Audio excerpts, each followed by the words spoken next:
Eu vou falar sobre o livro Crônica de uma Morte Anunciada, um romance onde os personagens, vizinhos, amigos, parentes, todos sabiam do homicídio, mas nada fizeram para evitar. Um dos principais objetivos da obra é a crítica acerca da mentalidade primitiva dos irmãos Vícaros, dois assassinos confessos que premeditaram a morte em vista dos costumes e da honra, né? E a violência praticada à irmã por não ter comportamento esperado para a época.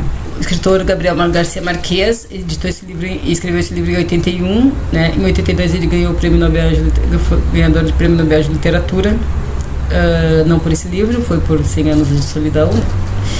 Ele quis em sua obra demonstrar a contestação frente às várias coincidências trágicas que ficam na reflexão do quanto a fatalidade torna-nos invisíveis. Os relatos do livro são feitos de uma forma bem objetiva, sem se afastar da ação principal. O caráter intuitivo, quer do narrador, quer do autor, quer do restante dos personagens. O ambiente da morte também é mostrado como potenciador das emoções. É como é descrito a morte de Santiago Nazar, como um dia que fazia um tempo fúnebre, que não precisa distante, caiu uma chuva miúda, né? Então, o ambiente potencializou a morte no livro. Gabriel Garcia Marquez ainda interpõe a forma do remorso caído sobre os dois assassinos, que durante um curto espaço de tempo que ficaram na cadeia, começaram a sentir o cheiro impregnado em suas narinas de Santiago Nazar, perdendo inclusive a faculdade de controlar o próprio corpo, mas sem perder a lucidez. Eu não sei o que acontece, mas eu não faço psicologia, então eu não sei explicar. Inclusive a faculdade... mas sem perder a lucidez. E a todos aqueles a qual direta e indiretamente... atacando-lhe a consciência com mais cruéis dos fantasmas. Ele é atacado, ele interpõe essa história como que todo mundo foi culpado, todo mundo teve, né, uma certa culpa porque nada fez. Bernardo San Ramon é um personagem que no começo da história desperta bastante desconfiança, né, mas no final da história ele é visto como a maior vítima de toda a história. Uma leitura que retrocede e avança no tempo com que o narrador seja o cronista da morte anunciada, onde todos sabiam que Santiago Nazar ia morrer, que os irmãos Vícaros o esperavam, com as facas afiadas dos porcos. No entanto, com receio, covardia ou comodismo, ninguém avisou Santiago Nazar, preferindo apenas observá-lo caminhando ingênuo para a morte. Eu acho um ponto forte que eu senti do livro foi a morte dele, a narração da morte dele. Eu achei bem, foi bastante ação, eu senti bastante ação, né, tu entra na história, eu entrei na história, eu fiquei lendo aquilo ali, eu me coloquei na história, achei horrível a forma como mataram ele. Gabriel Garcia Marquez também quis realmente mostrar a violência da cidade e a hipocrisia da sociedade colombiana nos anos 50.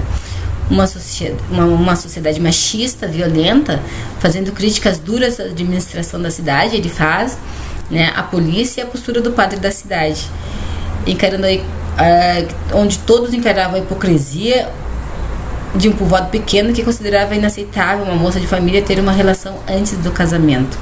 E, no entanto, fechava os olhos para uma série de outros abusos sexuais, principalmente praticados por mulheres negras e pobres que haviam na época. O livro Crônica de uma Morte Anunciada deixa uma incógnita que realmente é ocupada, deixando entreaberta a linha até mesmo no narrador. A relação que eu fiz sobre a leitura do livro Crônica de uma Morte Anunciada foi o caso dos irmãos Naves. Visto a omissão e uma certa metáfora acerca do direito, ou de que forma o judiciário decide quem é o culpado. Um acontecimento policial ocorrido no Brasil, no Estado Novo, no qual 2 irmãos foram presos e barbaramente torturados até confessar uma suposta culpa de um crime que não cometeram, né? Sobre um comerciante, Benedito Vieira, comerciante de cereais, que pediu o pai emprestou dinheiro para ele comprar cereais, e ele viu que a queda estava ele estava esperando que fosse ter um aumento, teve uma queda, ele vendeu todos os cereais e na noite sumiu. Os irmãos foram à delegacia comunicar o suposto sumiço dele, de Benedito, né? E a polícia já ficou pensando que foram eles culpados, porque pegaram dinheiro, coisa e tal. E o delegado responsável pelo caso civil acaba sendo substituído por Francisco Vieira, o Chico Vieira. Ele era um homem tido como muito truculento e adepto a torturas. Seria o maior vilão e causador do grande erro judiciário da história do Brasil. Benedito, 30 anos depois, aparece, em 29 de abril de 1937, e confessa que foi roubado e que sumiu por vergonha de não poder pagar as suas dívidas, e saiu às pressas da cidade sem comunicar a ninguém. Os irmãos Naves, no determinado momento que eles estão presos e que sofrem a tortura, têm a dificuldade de acreditar que realmente não tinham matado. Tamanha a violência que sofrem durante o tempo que estiveram presos, né? Eles são torturados, barbaramente torturados, muito torturados, que acabam acreditando em uma coisa que eles não haviam cometido.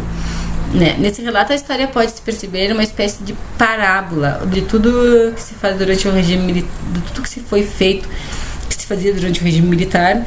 Também pode ser perceber a omissão e a ingenuidade das pessoas de um acontecimento tão terrível que acontecia na cidade.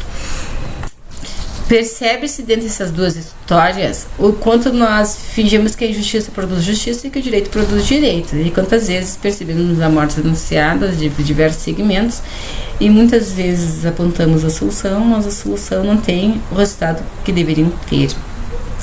Também faz-nos questionar quantos erros judiciários ainda existem por aí, como o caso dos irmãos Naves, e quantos inocentes ainda são vítimas de morte por engano, ou sem ao menos ter direito de se defender ou de se esclarecer diante de determinados fatos, como o Santiago Nazaro. Esse foi a minha leitura. Minhas referências foi do livro Crônica de uma Morte Anunciada, de Gabriel Garcia Marques, e o caso dos irmãos Naves, escrita pelo advogado deles, João Alami Filho. Meu nome é Estela e é isso aí. Tchau!